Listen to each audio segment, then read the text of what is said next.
Hey everyone, welcome back to togetherweR Thursdays. The topic of this week is what is something positive that has come out of your ED? This, I think, for most of us is a delicate question, and I'm not sure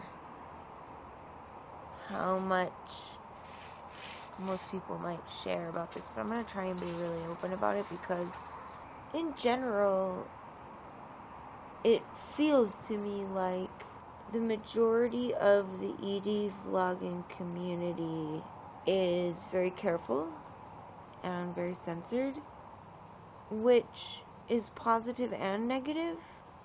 It's positive in that it comes from a place of wanting to protect others. There's a lot of soul liability, I think, for a lot of us because there's so much fear of people trying to catch an ED or learn from us, it's the other side of it is, I think, because intrinsically EDs are so intensely private and so personal that even though most of us are fairly open to a degree, I think sharing the absolute soul deep nuances of it is harder and much more rare to do. And personally, my goal in raising awareness is speaking out about stuff that people likely don't know, and this information is not easy to come by elsewhere. This is one of the positive things that's come out of my ED, by the way. Like, in general, I am connected with phenomenal people. Every internet support group I've ever belonged to has been phenomenal. Physical illness, mental illness, anything. I never would have been exposed to that stuff.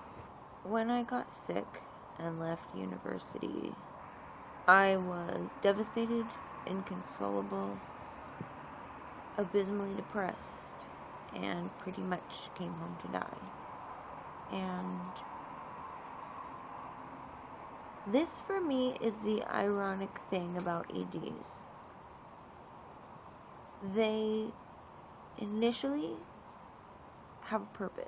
They function as a coping mechanism, aberrant though it may be. But then over time, their utility is lost and the pathology becomes overwhelming. And at that point, it's hell getting out of it. And I think this is typical where it creeps up on you, like the severity of what's going on and losing your functionality and etc. But in my case, I was already debilitated by heart failure and chronic pain and a lot of other stuff. So for me, I sought refuge in my eating disorder, and it kept me alive. It helped me to numb the profoundly intense and horrifying feelings and thoughts that I was going through, and coping with the loss of my future, my health, and everything that I'd worked so hard for. And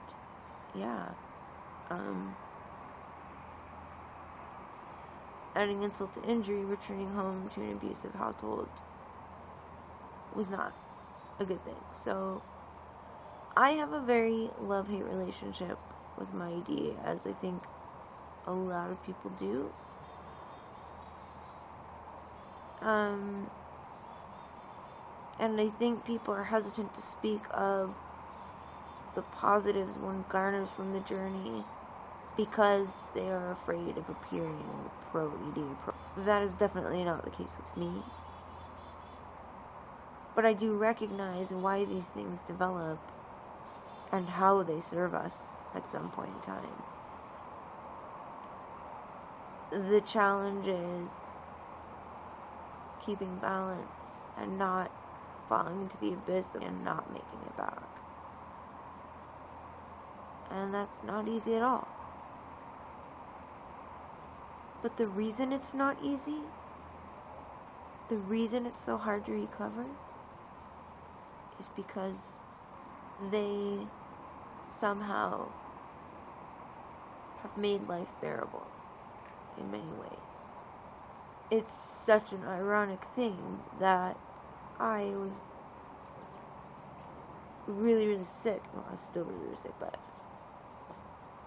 with heart failure and stuff. But then another potentially fatal illness, helped me stay alive. I don't know, it's really, really complicated.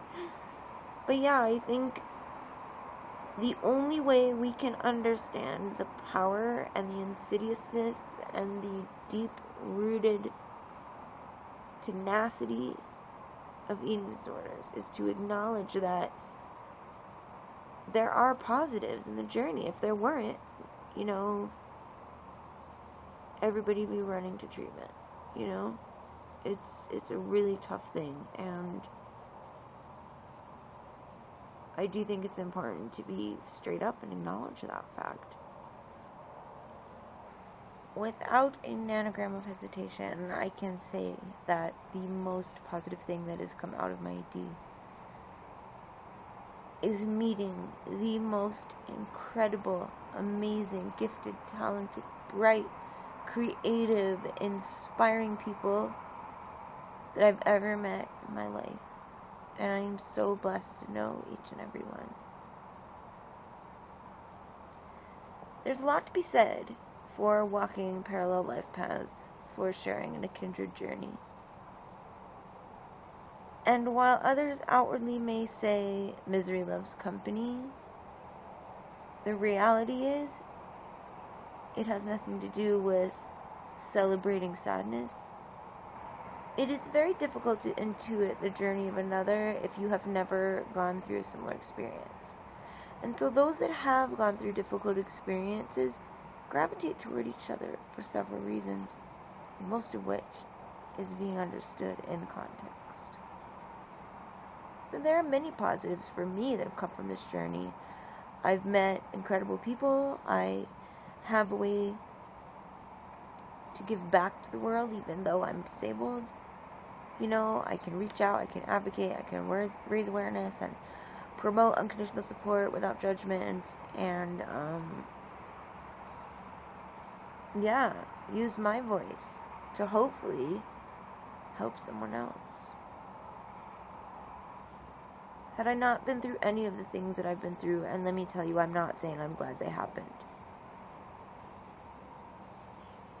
but because they happened, I've chosen to focus on the positive rather than the negative. I think that's an essential prescription for life, honestly. There's always a flip side. And as we always say in the Positive and Healing Challenge, there's always a ray of light in there somewhere. So yeah. Definitely a really twisted, bizarre issue to try and iron out precisely, because there's so many overlaps and contradictions in the inherent nature of having an ED that it's just really difficult. Okay, so the question of the week comes from ARKdrummer, and she was asking, what do you like to do indoors when you're bored? And she was talking about how she's indoors a lot. Same here, girlfriend. I'm pretty much housebound these days. I'll get out for a doctor's appointment, that's about it. And even then, it's dicey.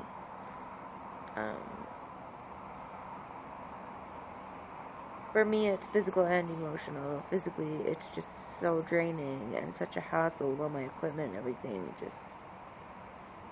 It takes me forever to get ready, and then I'm exhausted already, and Anyway. So what do I love to do indoors a lot? Like you, I am glued to my computer. I am so thankful for the internet. Seriously, on my knees every night, I am thank you, universe, because we are able to transcend our own walls, to connect and socialize and form some semblance of a life approximating normalcy. That is priceless to me. So, for me, being here, making videos, being on my site, writing, educating, advocating, researching, raising awareness, all the stuff you hear me say a million times. That is one of the things that keeps me getting up every day. You know? We are so blessed. We are so blessed to have the internet. You know, I watched my grandma decline, and I don't know how she survived as long as she did. I mean, she'd be bored sick, and all she could do were crosswords or watch game shows. And her world became so small, and it was really, really hard and sad. Other things I love to do, I love to write, I love to cook and bake. Yeah, journaling or creative writing, drawing. I've been known to get into Sudoku from time to time. Books. I'm an avid reader. Oh my goodness. What else? Spending time with the pets, you know. Lately, even though it's not really indoors, like just sitting on the back porch, it's pretty much where I live when it's warm out. Right here. Look at my gorgeous view. Which, if you've watched my videos for a while, you already know, like, it's like total green paradise. Everywhere you look. Yay! I love my yard. There's like a big grove of cottonwoods back there and stuff. And then we have our own trees, and it's just really peaceful and beautiful, and I love it. So I think that's it then for this week. As always, help us out if you've got a question or you'd like to see us discuss a topic. We will respond, and yeah, just let us know how you're doing. Make a video response if you want. Share some of your favorite things, or share your story, what kind of positive things have come out of your AD journey. I'd love to hear it. I know the other girls on the team would too, so let us know, okay? Much love and be well, precious ones. See you next week. Bye-bye.